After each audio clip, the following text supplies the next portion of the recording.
Hello साथीहरु, स्वागत छ तपाईहरुलाई हाम्रो मिनी लगभगमा। र आज चाहिँ म र मेरो बुढी चाहिँ मिलेर जाँदै छौं चटपट खानाको लागि, र मेरो भाइ पनि टक्क लाएर साइडमा हिँडिरहेको छन्। तपाईहरुले हेर्न सक्नुहुन्छ हाम्रो बाटोको भ्यू चाहिँ यस्तो भव्य छ कि हेर्न सक्नुहुन्छ।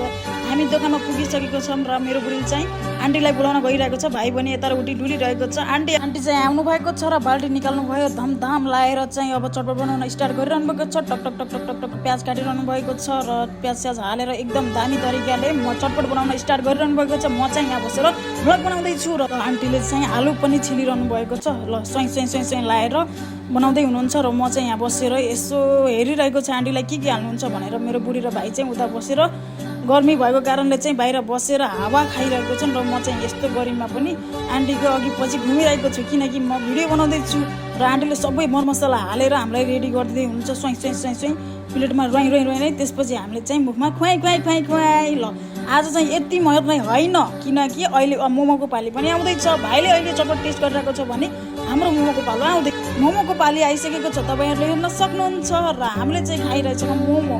र आज भाइले चाहिँ मलाई यतिले पनि भइसकेको छ, घर जाम भनिरहेको थियो, मैले पनि खाइदिइसकेँ, किनकि भाइले खाएको देखेर चाहिँ मलाई चाहिँ मुखमा पानी आएको थियो।